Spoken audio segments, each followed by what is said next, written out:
Assalamualaikum warahmatullahi wabarakatuh. Innalhamdulillah nahmaduhu wa nasta'inuhu wa nastaghfiruh wa na'udzu billahi min syururi anfusina wa min sayyiati a'malina.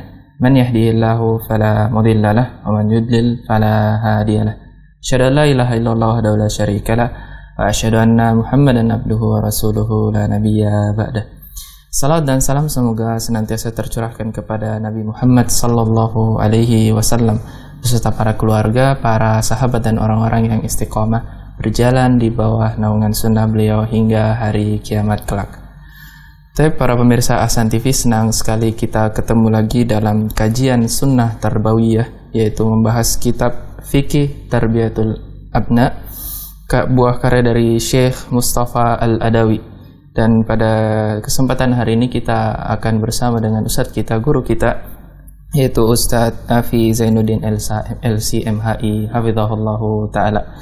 Dan alhamdulillah pada kesempatan pagi hari ini kita akan membawakan judul dengan berwibawa, tak berjarak, dekat, tetap dihormat.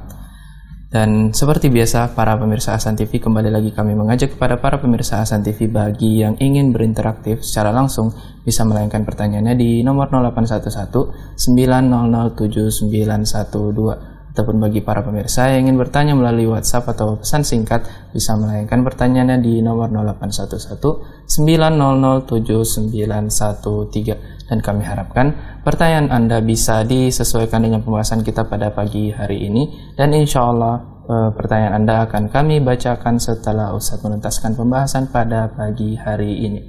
Tapi tanpa memperpanjang waktu lagi, kita sapa terlebih dahulu Ustadz kita. Assalamualaikum warahmatullahi wabarakatuh, Ustadz. Waalaikumsalam warahmatullahi wabarakatuh. Bagaimana kabar Ustadz?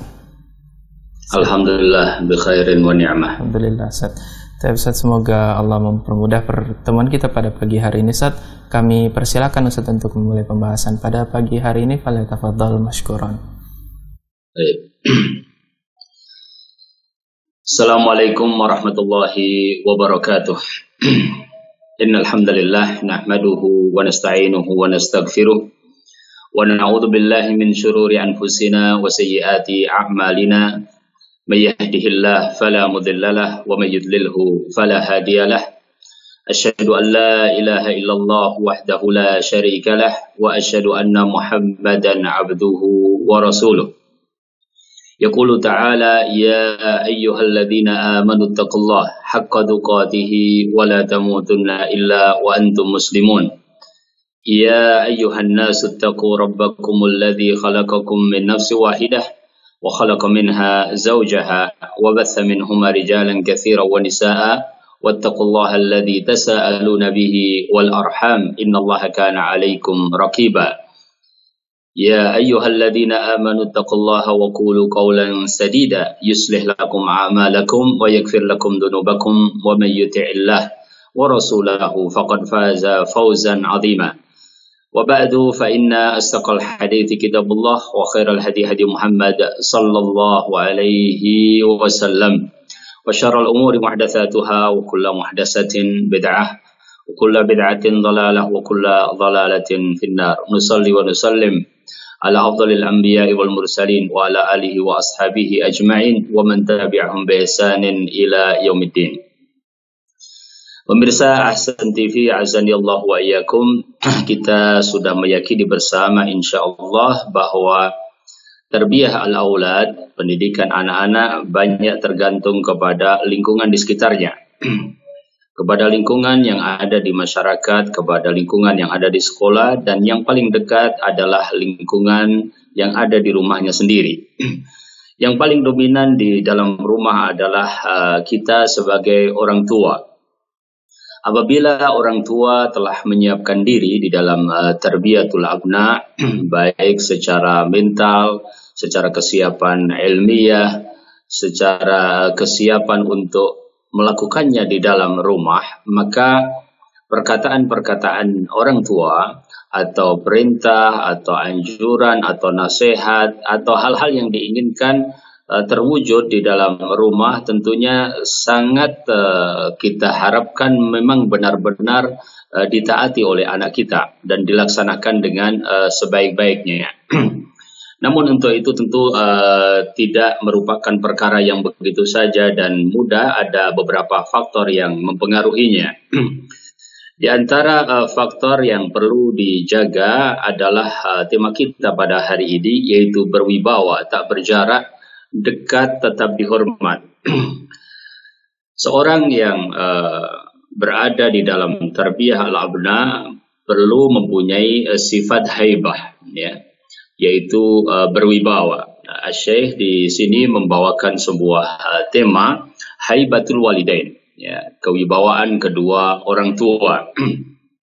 Kita akan pelajari apa yang ditulis oleh beliau hafizahullah taala, dan coba kita juga sampaikan dari sumber-sumber yang lainnya hingga menjadi semacam acuan untuk kita berupaya menjadi orang tua yang mempunyai sifat berwibawa, perkataan kita didengar, namun dalam waktu yang sama kita juga tetap dekat dengan mereka. Tentu dalam hal ini kita selalu melihat contoh tauladan pada pribadi Rasulullah Sallallahu Alaihi Wasallam. Betapa insya Allah kita semuanya mengetahui dengan baik kewibawaan beliau alaihi salatu wassalam. Tapi di waktu yang sama tidak ada yang mengatakan bahwa Rasul Sallallahu Alaihi Wasallam dengan kewibawaannya jauh dari orang lain, ya. Bahkan Nabi Shallallahu Alaihi Wasallam sangat dikenal dekat dengan sahabatnya, sangat dimafhumi bahwa beliau alaihi salatu wassalam dekat dengan kerabat-kerabatnya, terutama juga dengan istri-istri beliau, ya. Khiyarikum, ya, adalah yang paling baik kepada manusia, wa ana khairukum li ahli, kata Nabi Shallallahu Alaihi Wasallam. Yang paling baik di antara kalian adalah yang paling baik terhadap keluarganya, dan aku adalah orang yang paling baik terhadap keluargaku. Demikian juga kedekatan beliau alaihissalatu wassalam kepada cucu-cucu beliau, bahkan anak-anak kecil secara umum. Bagaimana beliau alaihissalatu wassalam, ya, sangat dekat di dalam bermuamalah. Orang yang mengenal beliau alaihissalatu wassalam, ya, semakin mengetahui dua sisi ini, yaitu sisi wibawa Nabi Shallallahu Alaihi Wasallam dan sisi kedekatan Nabi Shallallahu Alaihi Wasallam, hingga tak seorang pun yang telah bersahabat dengan Rasulullah Shallallahu Alaihi Wasallam ingin mempunyai jarak dengan beliau, bahkan ingin semakin dekat dengan beliau alaihi salatu wassalam.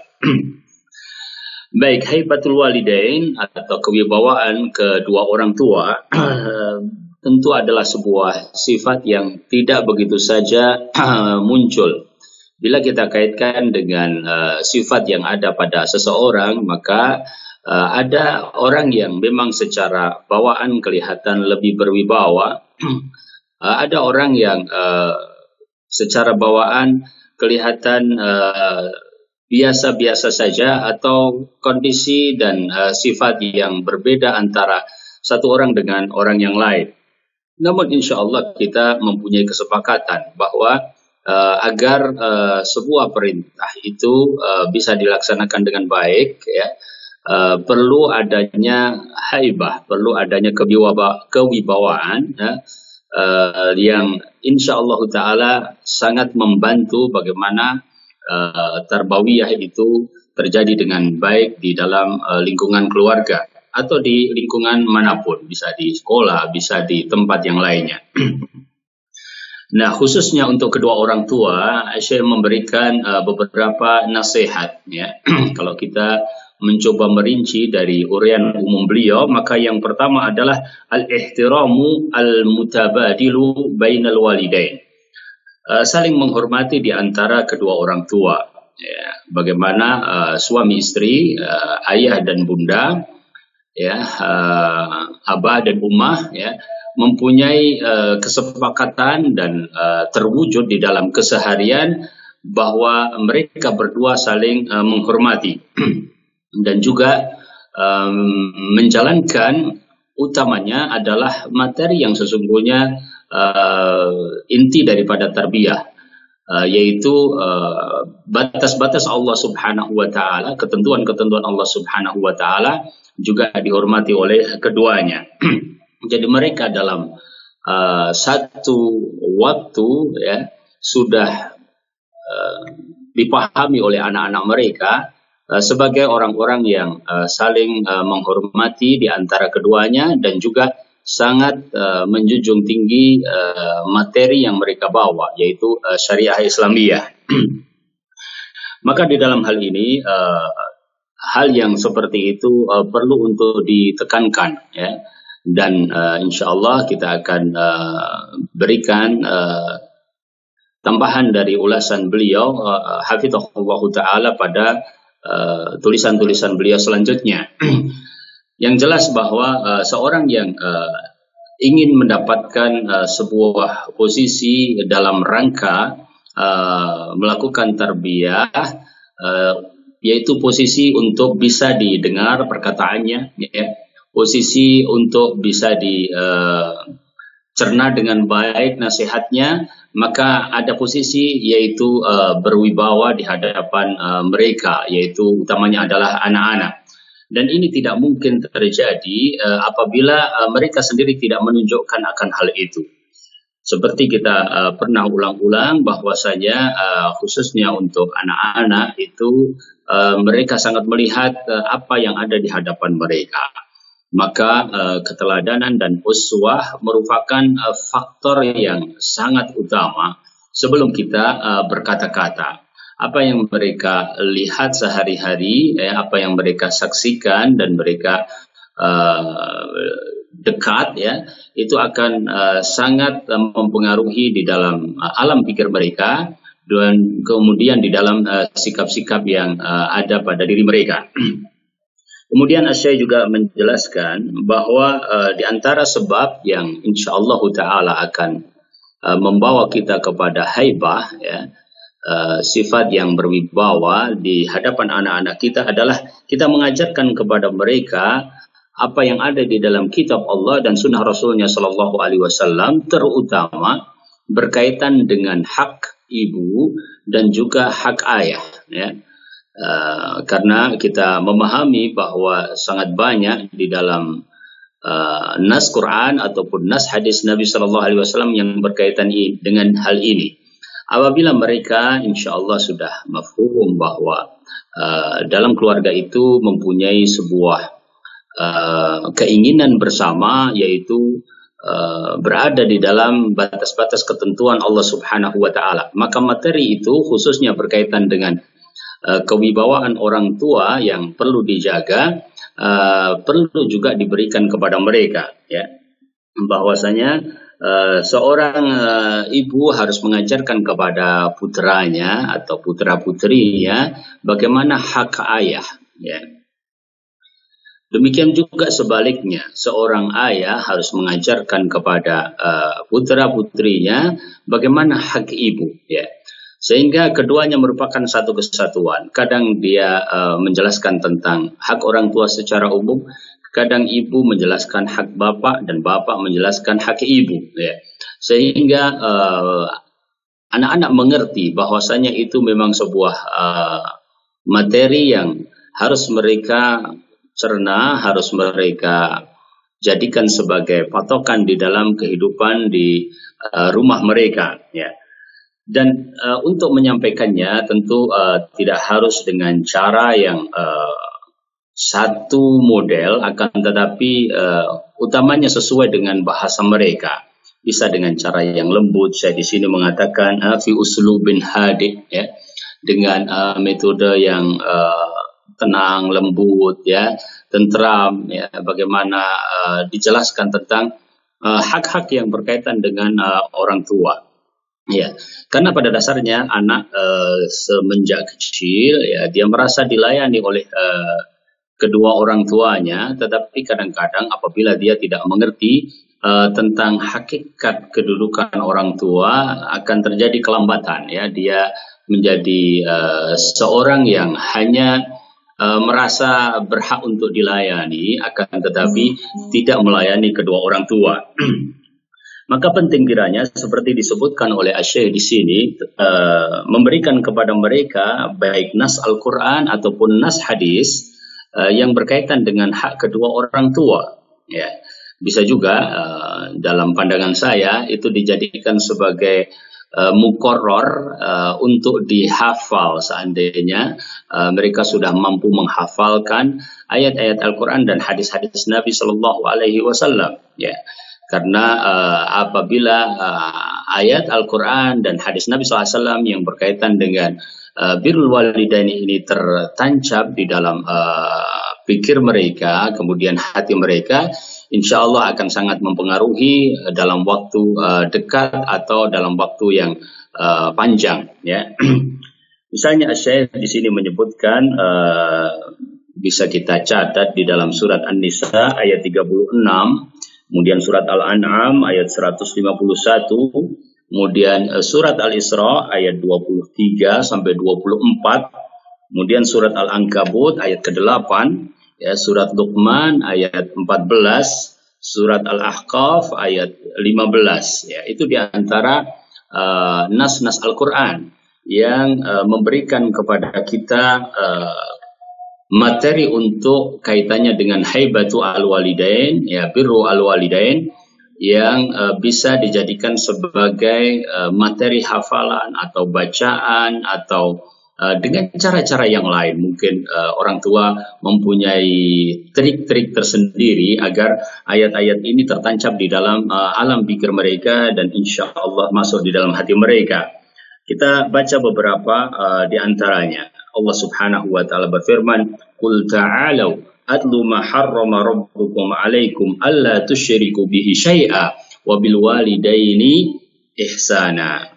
Katakanlah, kemarilah aku bacakan ya apa yang diharamkan Rabb kalian atas kalian, yaitu agar kalian tidak mensekutukan dengannya sesuatu pun dan berbuat baiklah kepada kedua orang tua ya. Kemudian wa wassainal insana biwalidayhi husna wa in jahadaka litusyrika bi ma laysa laka bihi ilmun fala tuti'huma ilayya marji'ukum fa unabbi'ukum bima kuntum ta'malun. Dan kami wasiatkan kepada manusia agar berbuat baik kepada kedua orang tua, dan apabila keduanya ya mengajak dengan sungguh-sungguh untuk melakukan kesyirikan terhadapku, apa yang kalian tidak mengetahui ilmu tentangnya, maka janganlah taati keduanya. Kepadakulah, yakni kepada Allah Subhanahu wa taala tempat kembali kalian, dan aku akan kabarkan kepada kalian apa yang kalian kerjakan. Ya, misalnya di dalam surat Al-Ankabut ini jelas bagaimana ya ketaatan kepada kedua orang tua, dan di waktu yang sama mereka diberikan pengertian bahwa ketaatan itu memang untuk maslahat, ya, untuk kebaikan. Maka apabila kedua orang tua ternyata membawa kepada perkara yang tidak pantas secara syar'i, ya, maka juga tidak tempatnya untuk ditaati. Ya. Nah, nas-nas yang seperti ini, subhanallah, ya, sangat banyak di dalam Al-Quran, masya Allah, ya. Maka kita bisa jadikan sebagai materi yang dibaca, kemudian dihafalkan, kadang mungkin pada posisi tertentu, pada momen tertentu diberikan kisah-kisah yang serupa, ya. Atau kalau anak sudah mulai bisa untuk berdiskusi, kita sedikit mempelajari tentang makna-maknanya, semacam tafsir yang sesuai dengan dunia mereka. Ya. Demikian juga dalam hadis-hadis Nabi Sallallahu Alaihi Wasallam, sangat mafhum bagi kita beberapa hadis yang berkaitan dengan masalah birrul walidain ini yang diriwayatkan oleh Imam Bukhari dan Muslim, misalnya bahwa salah satu di antara amalan yang paling baik disebutkan dalam hadis, ya, setelah as-salatu ala waqtiha, ya, adalah birru al-walidain. Demikian juga ya, seorang sahabat ketika bertanya kepada Rasulullah SAW, man ahaqqun nas bi sahabati, siapakah orang yang paling berhak untuk mendapatkan husni sahabati, muamalah dariku yang paling baik, dan seterusnya. Ya, jadi perkara yang bisa sangat dilakukan oleh kedua orang tua, ya, dan insya Allah ini juga membantu bagaimana kewibawaan itu dibangun, ya, karena memang patokan kita adalah Al-Quran dan Sunnah Nabi Shallallahu Alaihi Wasallam. Ya. Kemudian Syekh di sini juga menyebutkan perkara yang ketiga, ya, beliau membawakan sebuah tema ayyuhal ab, wahai seorang bapak, ya. Beliau mengatakan la tuhin al umma amama abnaiha wa banatiha, ya.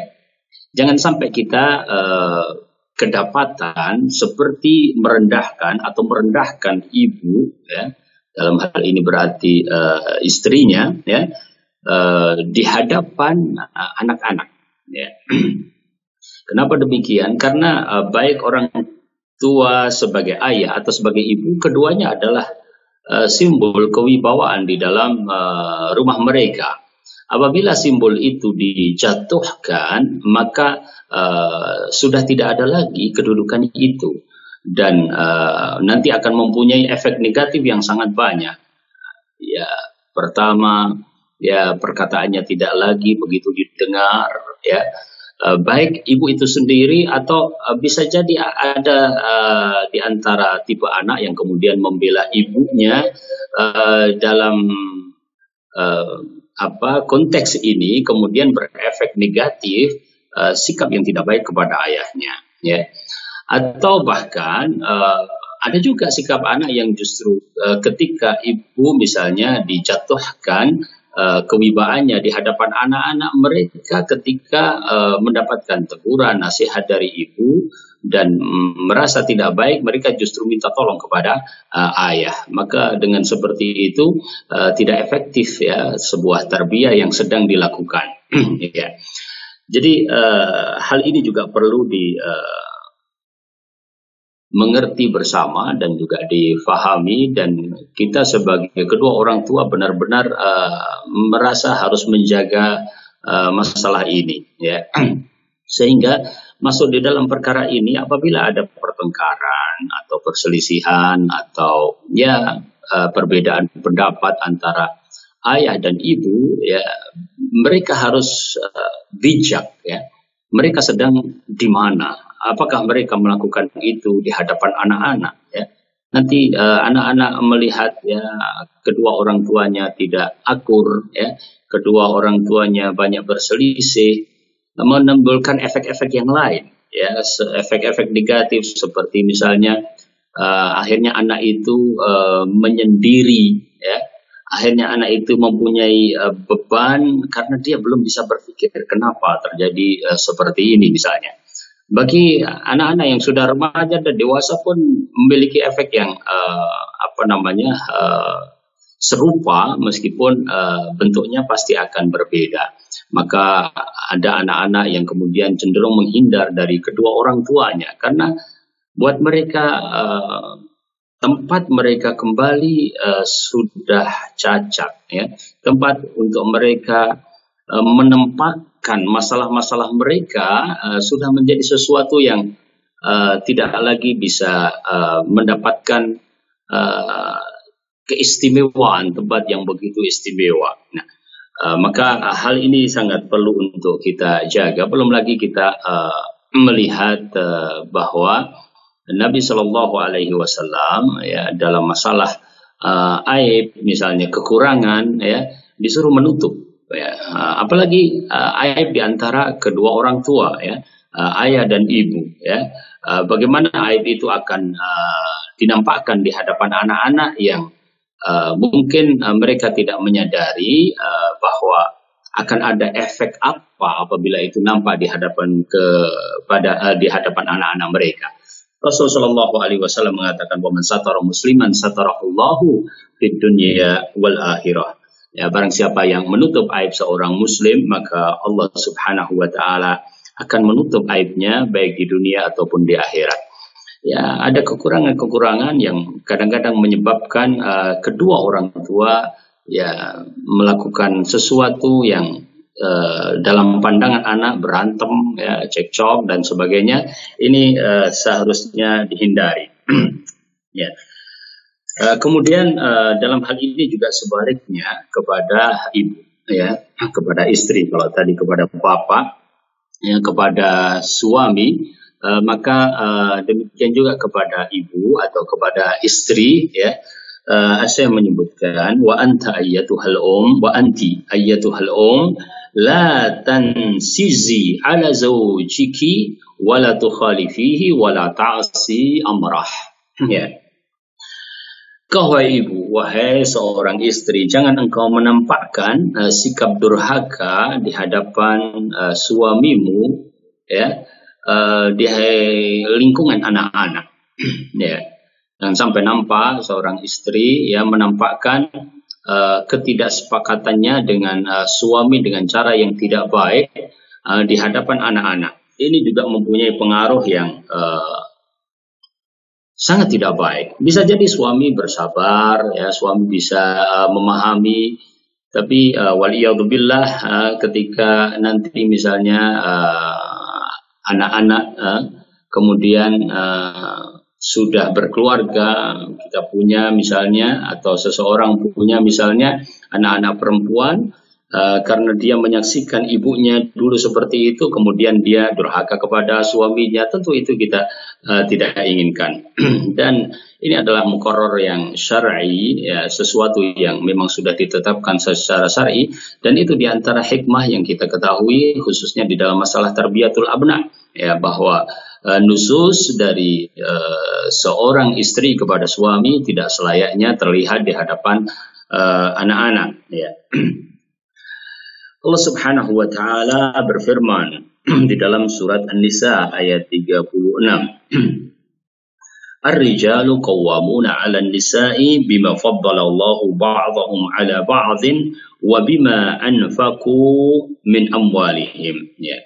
Bahwasanya mereka kaum lelaki, ya, itu adalah pimpinan bagi istri-istri mereka, karena Allah Subhanahu wa taala telah melebihkan sebagian mereka dengan sebagian yang lain, dan karena mereka memberikan nafkah dari harta mereka. Ya. Ya, mungkin ada pertanyaan tentang, ya, kadang di dalam satu keluarga istri lebih dominan mencari nafkah ketimbang suami. Ya, semuanya kita kembalikan kepada syariah, ya. Bagaimana sedikit demi sedikit itu diatur, dan kadang-kadang ada hal-hal yang darurat di mana istri yang kemudian lebih menjadi tulang punggung keluarga dibandingkan dengan suami karena sebab-sebab tertentu, tapi itu tidak menghilangkan hak-hak suami, ya, demikian juga dengan hak-hak istri, dan tidak menghilangkan maksud agar keduanya tampil tetap berwibawa demi tarbiyah terhadap anak-anak. Dalam sebuah hadis Nabi Shallallahu Alaihi Wasallam juga mengatakan, hadis yakni diriwayatkan oleh At-Tirmidzi dan sahih karena syawahidnya. Menurut Syekh di sini, dan juga hadis yang diriwayatkan oleh Al-Baihaqi sebagai tambahannya, Rasul Shallallahu Alaihi Wasallam mengatakan, "Lau kuntu amiran ahadan an yasjuda li ahadin, la amartul mar'ata an tasjuda li zawjiha." Kalau aku diperkenankan untuk memerintahkan seseorang bersujud kepada orang lain, maka niscaya aku akan perintahkan seorang istri bersujud kepada suaminya. Dalam tambahan riwayat Baihaqi dan juga Ibnu Hibban, lima azzamallahu min haqqihi 'alaiha. Karena Allah Subhanahu wa taala memang telah membesarkan hak suami itu yang menjadi kewajiban bagi istrinya. Ya, jadi perkara yang keempat adalah jangan seorang istri menampakkan nusus, menampakkan kedurhakaan di hadapan suami, ya. Maka beberapa hal tadi, pemirsa yang dirahmati Allah Subhanahu wa taala, hendaknya kita memberikan titik perhatian kita dalam rangka menampakkan kewibawaan yang memang dibutuhkan, ya, bukan kewibawaan yang dibuat-buat. Memang tuntutan agama Allah Subhanahu wa taala agar kedua orang tua terlihat berwibawa tetapi tidak berjarak, ya, sehingga mempunyai efek negatif, dan dalam waktu yang sama mereka berupaya untuk dekat, ya, tetapi tetap mendapatkan hormat dari anak-anak, ya. Kemudian Syekh setelah memberikan nasihat kepada seorang istri, beliau di sini memberikan materi-materi yang lain yang kaitannya dengan anak-anak putri, ya, ketika mereka akan bersiap diri misalnya dalam mahligai pernikahan, ya, usia mereka sudah mulai menginjak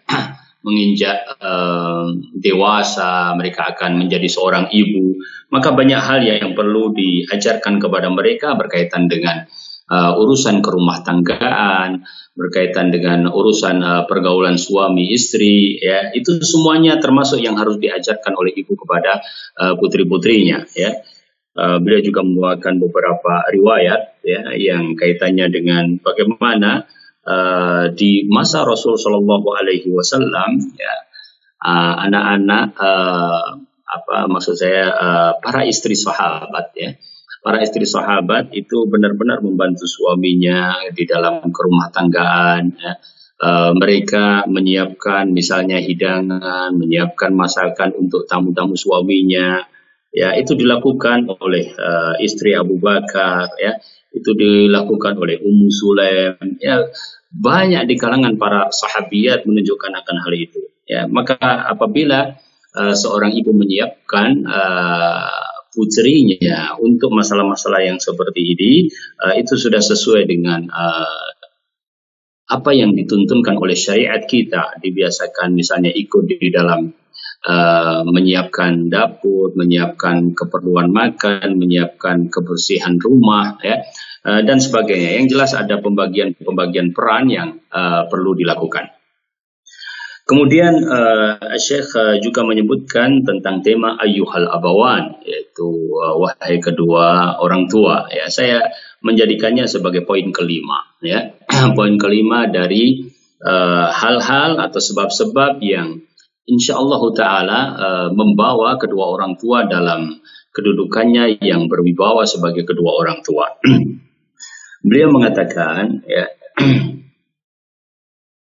alaikuma bitaqwallahi subhanahu fis sirri wal alan wal ikthar minad du'a lil abna bil hidayati was salah, ya. Hendaknya kalian berdua, wahai ayah dan ibu, ya, suami istri, ya, meningkatkan ketakwaan kepada Allah Subhanahu wa taala, baik di sirri ataupun al-alan, ya, baik di hadapan yang lain, di hadapan orang, ataupun ketika sendirian hanya antara dia dengan Allah Subhanahu wa taala. Dan perbanyaklah berdoa kepada Allah Subhanahu wa taala untuk anak-anak kita agar Allah Subhanahu wa taala memberikan hidayah dan kesolehan, ya. Dalam surat Al-Maidah ayat 27 Allah berfirman, innama yataqabbalullahu minal muttaqin. Sesungguhnya Allah Subhanahu wa taala menerima dari orang-orang yang bertakwa. Allah Ta'ala juga berfirman dalam surat Ghafir, ya, ayat 60, wa qala rabbukum ud'uni astajib lakum. Dan berkata Rabb kalian, ya, berdoalah kepada aku, niscaya aku akan kabulkan untuk kalian. Dalam surat Al-Baqarah ayat 186, wa idza sa'alaka ibadi anni fa inni qarib ujibu da'watad da'i idza da'an, ya. Dan apabila, ya, bertanya kepadamu hambaku tentang diriku, maka aku adalah dekat. Aku memberikan ijabah kepada doa dari seorang yang berdoa apabila ia berdoa kepada diriku. Ya, perkara yang kelima ini yang saya jadikan sebagai poin kelima di sini, ya, bahwa untuk mencapai kewibawaan itu otomatis insyaallah ta'ala juga akan terjadi apabila kedua orang tua benar-benar menjaga batas-batas Allah Subhanahu wa taala, meningkatkan takwa kepada Allah, mendoakan mereka anak-anak, ya. Demikian beberapa yang disampaikan oleh Syekh, dan saya melihat ada beberapa yang perlu kita lebih rincikan dalam pengertian takwa kepada Allah Subhanahu wa taala ini, ya. Di antaranya adalah bahwa kadang-kadang kita memerintahkan sesuatu kepada anak, ya, atau melarang sesuatu kepada anak, ya, Maka apabila kita memerintahkan sesuatu kepada anak, ya kita akan sangat dihormati oleh mereka apabila kita memang mencontohkan. Kita sendiri sudah melakukannya, ya. Demikian juga para al-anbiya alaihi wassalatu wassalam, ya. Nabi Syuaib misalnya memperlihatkan di hadapan kaumnya bahwa dia adalah orang yang pertama kali meninggalkan sesuatu yang dia larang. Ya, bukan dia melakukan itu karena kepentingan yang ternyata tidak sesuai dengan dirinya, ya, atau hanya ingin melakukan perubahan pada orang lain sementara pada dirinya tidak. Ya.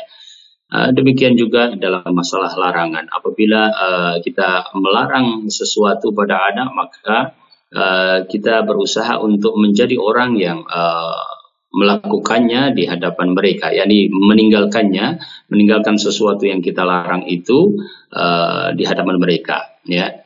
Artinya mereka melihat bahwa ketika kita melarang, ya berarti kita juga memang meninggalkan larangan tersebut, ya. Makanya dikatakan wala tanha, ya, an khuluqin wa anta fa'altahu, ya.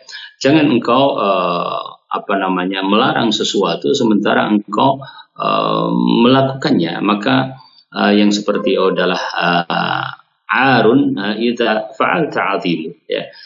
Itu adalah sebuah aib, sesuatu yang tidak semestinya, dan apabila engkau melakukannya maka itu adalah sesuatu yang besar. Maka efek-efek negatif juga akan sangat mungkin timbul di dalam masalah tersebut. Kemudian kita berupaya untuk di dalam melakukan hal-hal yang kaitannya dengan teguran, ya, dengan nasihat kepada anak-anak, sesuai dengan tema kita pada hari ini, bagaimana kita juga melakukan tips-tips untuk bisa sampai kepada maksud dan tujuan kita itu. Ya, misalnya adalah kita perlu menemukan alasan yang benar kenapa kita menegur anak kita. Ya. Sebagaimana hadis yang telah lalu bahwa Rasul Shallallahu Alaihi Wasallam menjelaskan beberapa maksud daripada sikapnya, ya, ketika mereka di antara orang-orang yang ingin menikahkan Ali radhiyallahu taala dengan binti Abu Jahal, maka Rasul Shallallahu Alaihi Wasallam menjelaskan alasan kenapa beliau tidak melakukannya, misalnya, ya. Alasan ini penting agar anak mengerti bahwa itu bukan untuk kepentingan yang tidak ada maknanya. Seperti kita misalnya mengungkapkan ketika kita menegur, alasan menegur kita itu adalah memang karena berhubungan dengan misalnya kebaikan bersama, misalnya kebaikan dan kehormatan orang tua. Dan yang lebih pas lagi apabila alasan itu adalah memang kita dasarkan pada alasan-alasan yang syar'i, pada tuntutan-tuntutan agama. Kenapa demikian? Karena kita insya Allah memberikan wawasan kepada mereka bahwa patokan kita jelas, ya, bahwa kalau pada kepentingan yang lain kadang kita alpa, kadang lupa. Tetapi kalau ketentuan agama, ya meskipun kita terkadang lupa dan kita alpa, kita semuanya mempunyai kesepakatan bahwa patokan yang ada di dalam tarbiyah itu adalah apa yang ada dalam Al-Quran dan juga Sunnah Nabi Shallallahu Alaihi Wasallam. Dan ketika menegur, upayakan bahwa teguran itu adalah teguran-teguran yang memang kita rasa memberikan efek positif, ya, seperti kaidah yang berlaku pada al-amru bil ma'ruf wan nahyu 'anil munkar. Apabila kadang-kadang, ya, orang tua mempunyai teguran kepada anak, tapi sebenarnya dia belum mempertimbangkan apa pengaruhnya. Sedangkan di dalam amar ma'ruf nahi munkar sendiri, apabila kita mengingkari sebuah kemungkaran yang ternyata menimbulkan kemungkaran yang lebih besar, maka kita berusaha meninggalkan. Apa yang kita ambil dari pengertian itu, yakni efektivitas sebuah teguran perlu kita pelajari. Ya, kadang orang keliru, ya, kadang orang salah, ya wajar saja karena memang dia beristihad. Tetapi intinya adalah bagaimana sebelum dia melakukan teguran itu, dia berupaya untuk mempertimbangkan apakah, ya, teguran itu efektif atau dia harus mencari cara lain agar teguran tersebut efektif. Termasuk di dalam hal ini adalah memilih kalimat-kalimat atau ungkapan-ungkapan, kata-kata yang lebih tepat dan juga nada yang tepat. Ya. Kenapa hal ini perlu kita sampaikan? Ya, karena kadang kita mempunyai maksud yang benar, ya. Tetapi kemudian cara kita menyampaikan dan nada kita menyampaikan ya disalahpahami oleh anak, ya. Sehingga maksud kita yang tidak memarahi sesungguhnya, maksud kita merubah, tetapi kesannya buat anak adalah kita hanya memarahi, tetapi tidak sampai kepada maksud yang kita inginkan, yaitu kita ingin merubah sesuatu yang ada pada kesalahan yang terjadi. Itu beberapa hal yang perlu saya sampaikan, pemirsa yang dirahmati Allah Subhanahu wa Ta'ala, ya, yang berkaitan dengan tema kita pada hari ini, yaitu berwibawa, ya, tanpa berjarak dan dekat, tetapi tetap dihormat. Ya. Banyak hal yang mungkin berkaitan dengan masalah ini, tapi itu beberapa yang disebutkan oleh Syekh di dalam buku beliau, Hafizahullah Ta'ala, dan memang kita berharap bahwa tips-tips ini atau apa yang beliau sampaikan juga memang merupakan sesuatu yang efektif untuk kemudian menambah kebaikan kita di dalam mentarbiyah anak-anak kita, dan secara umum juga bisa berlaku kepada para guru, para ustadz dengan peserta didik mereka. Sebagai contoh, ya, bahwa tidak mungkin ya sama-sama guru misalnya kemudian mereka memperlihatkan pertentangan di hadapan murid mereka. Ya, ini adalah sesuatu yang tidak bagus dan pasti berefek negatif. Ya, mereka harus menampakkan bahwa mereka satu kesatuan, ya, mereka semuanya sama di dalam tujuan memberikan tarbiyah, saling melengkapi di antara mereka. Ya, itu adalah sesuatu yang juga berlaku di dalam dunia pendidikan secara umum di sekolah-sekolah. Ya. Termasuk bagaimana kewibawaan para guru, ya, kewibawaan para ustadz, tapi kadang disalahpahami bahwa yang namanya wibawa, yang namanya kehormatan ustadz, kemudian menjaga jarak, ya, sehingga lebih kepada makna ditakuti ketimbang dihormati atau ketimbang berwibawa. Ya. Ditakuti berbeda dengan seorang yang berwibawa, ya. Karena kalau seorang yang berwibawa dia dihormati, didengar perkataannya, ya. Adapun orang yang ditakuti cenderung anak berlari dari dirinya. Wallahu ta'ala alam. Itu beberapa hal yang saya rasa bisa disampaikan pada kesempatan kajian kita pada pagi hari ini. Semoga Allah Subhanahu wa Ta'ala memberikan taufik dan barokahnya. Aku lupa lihada, dan saya kembali ke studio Ahsan TV. Jazakumullah khairan wa barakallahu fikum kepada Ustadz atas ilmunya. Mudah-mudahan Allah selalu memberikan kesehatan dan kebaikan lainnya kepada Ustadz, dan mudah-mudahan apa yang sudah kita dengarkan bersama-sama bisa memberikan catatan-catatan pahala bagi kita semua. Tapi para pemirsa Ahsan TV, itulah tadi pembahasan kita, yaitu pembahasan kitab fikih Tarbiyatul Abna bersama Ustadz kita, Ustadz Nafi Zainuddin LCMHI hafizahullahu ta'ala. Alhamdulillah para pemirsa Ahsan TV, tibalah saatnya kita masuk ke sesi selanjutnya, yaitu sesi tanya jawab. Dan kembali lagi kami mengajak kepada para pemirsa Ahsan TV, bagi yang ingin berinteraktif secara langsung bisa menghubungi nomor 0811 9007912, ataupun bagi para pemirsa yang ingin bertanya melalui WhatsApp atau pesan singkat bisa melayangkan pertanyaannya di nomor 0811 9007913. Sambil kita menunggu pertanyaan yang masuk, melalui telepon kita bacakan terlebih dahulu pertanyaan yang sudah masuk melalui pesan singkat. Pertanyaan pertama, Ustadz. Assalamualaikum warahmatullahi wabarakatuh. Ustadz, pada umur berapakah kita kira-kira anak bisa mengerti makna ayat dilarang mengatakan kepada orang tua dan harus berbuat baik kepada orang tua. Saya sebagai orang tua sering menghadapi anak saya masih suka berkata atau hu ketika kami suruh. Syukran atas jawabannya Ustaz, dari Ibnu Kemal di Cikarang Ustaz. Alhamdulillah wa sallim ala Rasulillah. Ya, seorang anak sebenarnya mulai membedakan antara yang baik dan yang buruk itu pada usia tamyiz. Ya, usia tamyiz itu sudah mulai 6 mau ke 7 tahun, ya, kemudian 7 tahun sampai kemudian usia balik. Dia sudah membedakan antara perkara yang baik dengan perkara yang buruk, kata-kata yang baik dengan kata-kata yang buruk, ya. Bahkan kalau kita lihat anak-anak itu sudah mulai bisa mengatur, ya. Kadang-kadang mungkin ada kakak adik, kakaknya sudah mulai mengatur adiknya, ini boleh, ini nggak boleh, ya. Ini lakukan, ini jangan dilakukan. Itu sudah mulai pada usia tamyiz, ya. Nah, jadi kalau berkaitan dengan usia, maka umumnya usia-usia tersebut sudah menjadi usia untuk seseorang bisa memahami, bisa menerima, bisa membedakan, ya.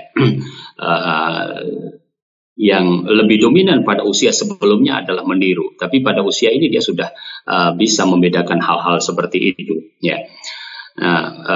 Apakah kemudian berlaku kepada semua orang secara usia? Bisa dikatakan secara umum akan seperti itu, tetapi mungkin 1-2 orang ada dominasi tertentu dari apa yang dia lihat dan apa yang dia dengar atau yang mempengaruhi pada dirinya. Mungkin faktor eksternal bisa jadi tidak harus itu ada di dalam rumahnya, bisa jadi ada di luar. Dia menganggap perkataan seperti itu misalnya biasa. Dia sering mendengar perkataan seperti itu, maka dia katakan itu. Jadi itu bisa saja terjadi pada orang, ya, atau pada anak. Tapi juga kita harus melihat kadang-kadang anak kalau masih usia di bawah itu, dia kalau di bawah itu, ya, di bawah tamyiz, dia hanya sekedar menirukan kata-kata yang kadang-kadang ya kita berlindung kepada Allah Subhanahu wa taala.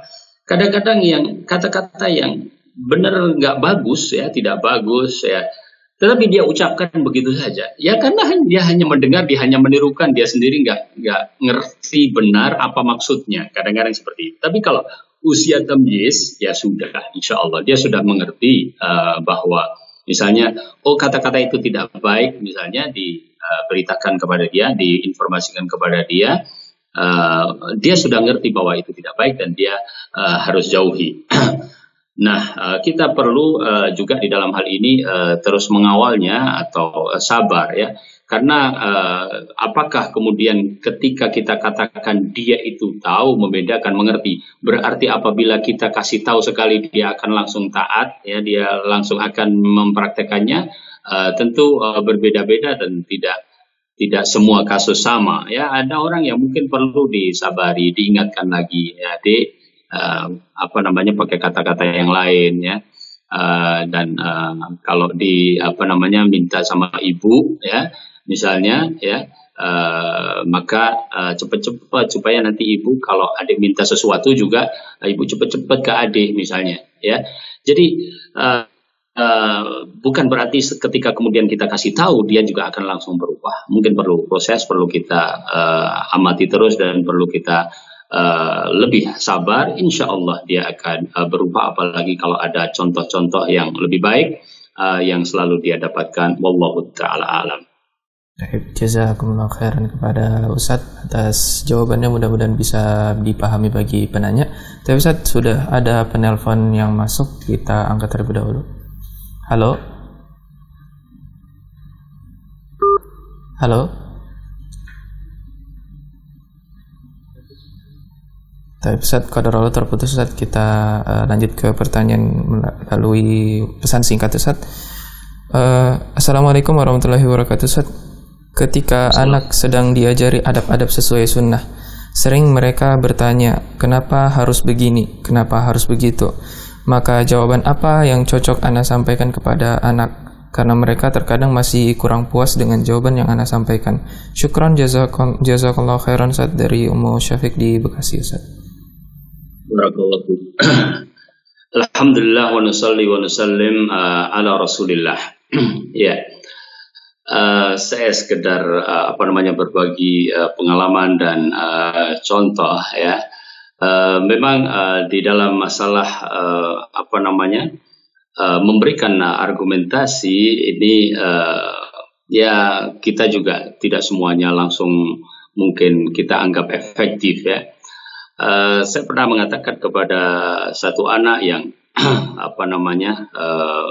sedang punya makanan dan ingin punya uang lebih supaya bisa beli makanan lebih ya.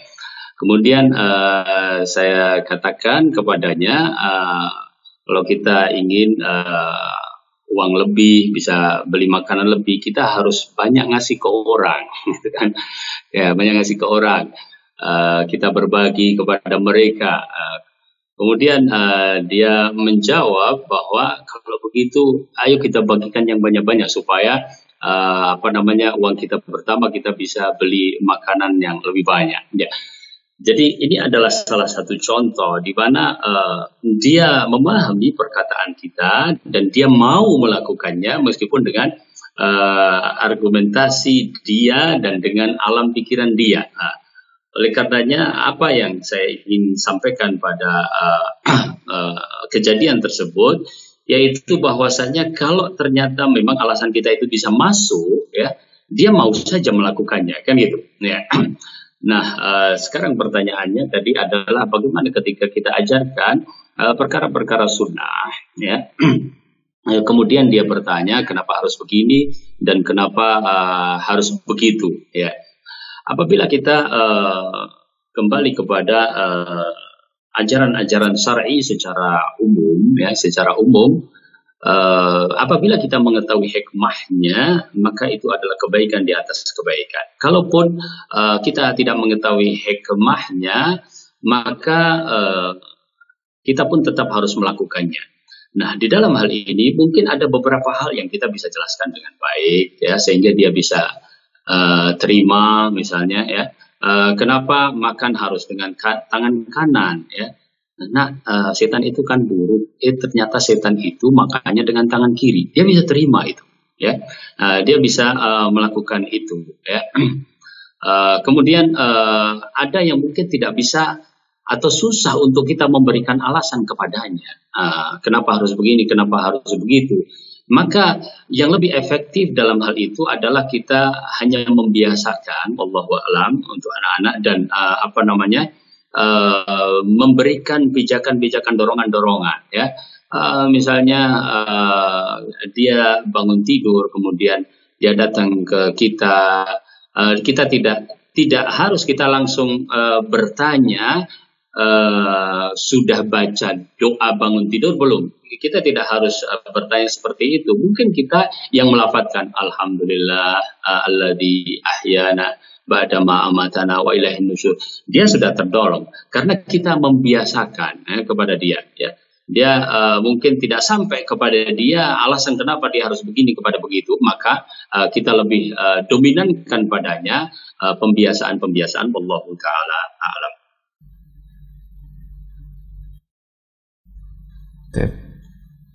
Jazakumullah khairan kepada Ustaz atas jawabannya. Mudah-mudahan bisa dipahami bagi penanya. Tapi Ustaz, kita lanjut ke pertanyaan selanjutnya. Sudah ada penelpon yang masuk Ustaz. Kita angkat terlebih dahulu. Halo. Halo, Assalamualaikum. Waalaikumsalam warahmatullahi wabarakatuh. Dengan siapa dan dari mana Bu? Izin bertanya Ustaz. Ya, Ibu. Begini Ustaz, saya mungkin minta solusinya. Anak saya masukkan di sekolah pondok pesantren. Sekarang sudah kelas 8 Ustaz ya. Nah, sewaktu di pondok inilah dia mengenal semua Ustaz. Seperti merokok, pergi ke warnet, cabut dari asrama. Kemudian terakhir saya menemukan dia pulang ke rumah, meminjam HP, membuka konten yang tidak baik Ustaz.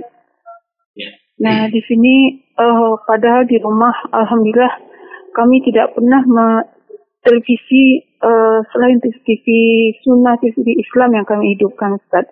Dan kami juga di rumah juga orang tuanya tidak merokok dan tidak pernah mengenalkannya, Ustaz. Kemudian apakah di sini saya bagaimana solusinya, Ustaz? Daripada takut terpengaruh lebih jauh anak saya di asramanya. Apakah saya kembali pulang di bawah pemantauan saya atau gimana, Ustaz? Itu pertama, Ustaz. Kedua, sewaktu saya menegur masalah dia melihat konten yang tidak baik, ayahnya malah menegur saya memojokkan anak, katanya, Ustaz. Terus saya kecewa dan sedikit marah kepada ayahnya. Apakah saya ini termasuk istri yang membangkang atau gimana, Ustaz?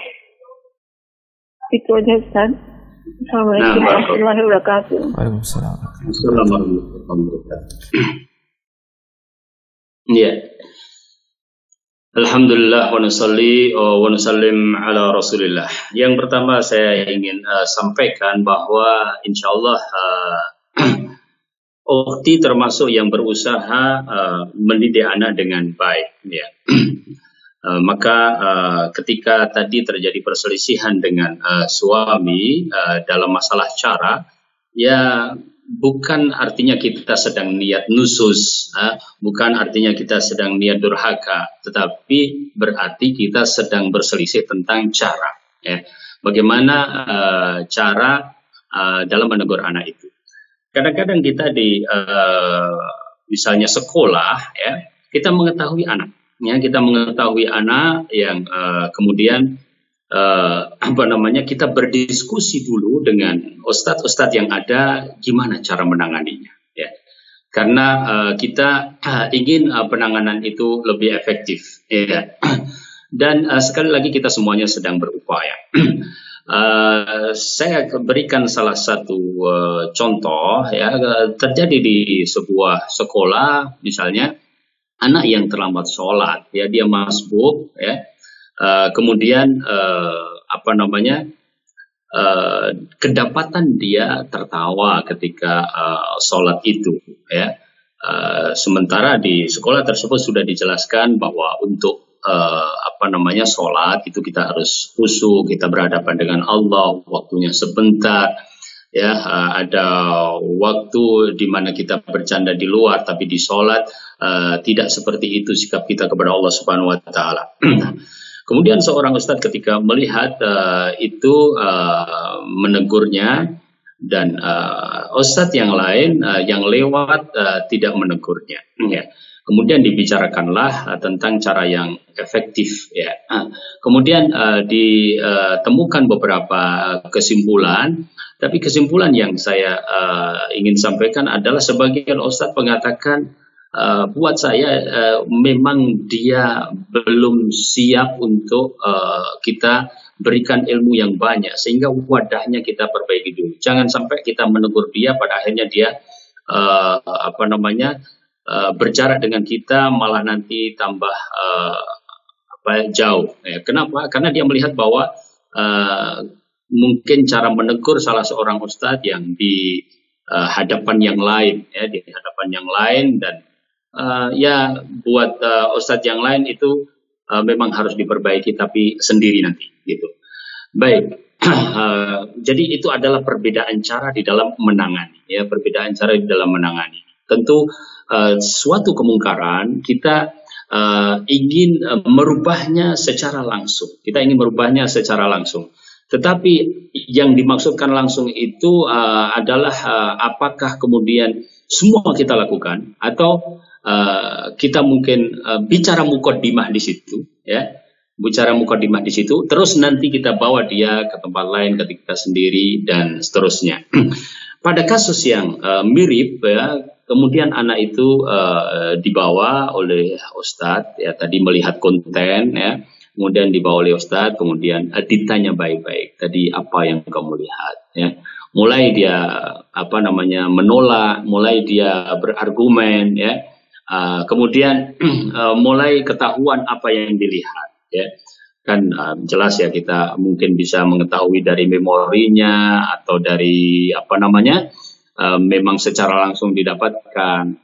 maka di situ mulai diajak untuk berbicara, ya. Misalnya, ya, misalnya adalah itu adalah gambar yang punya pengaruh tidak baik kepada alam pikir mereka, alam pikir kita, ya, sebagai anak. Kalau sudah tidak baik terhadap alam pikir kita, nanti kita sudah mulai tidak baik kecerdasan kita.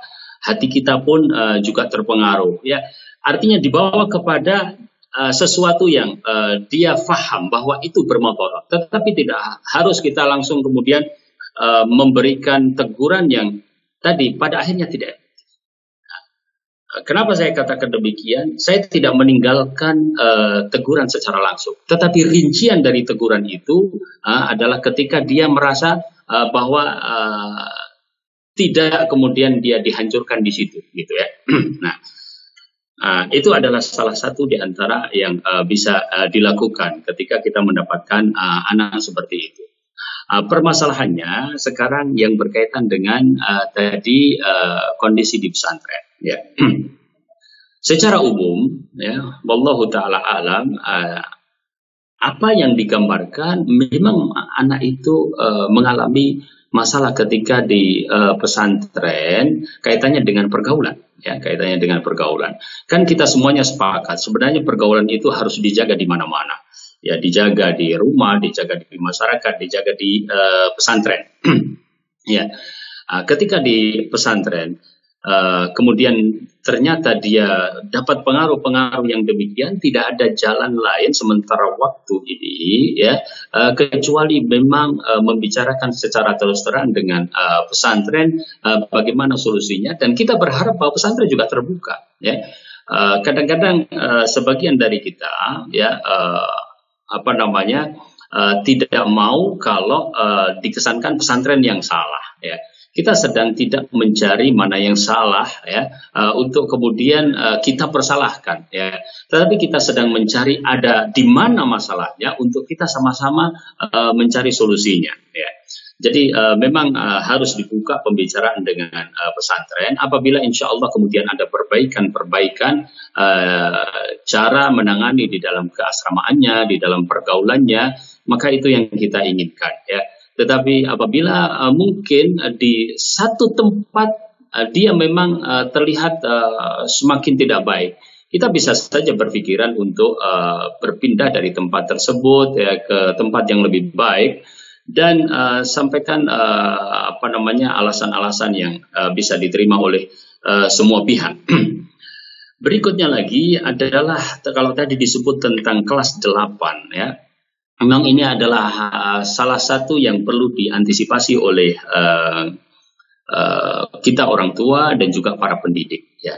Masa-masa ini adalah masa-masa perubahan, termasuk di dalamnya adalah bagaimana seorang laki-laki sudah mulai ada ketertarikan pada lawan jenis, dan ini tergantung kepada lingkungan masing-masing. Kadang ada yang lebih cepat, kadang ada yang lambat dan seterusnya, ya.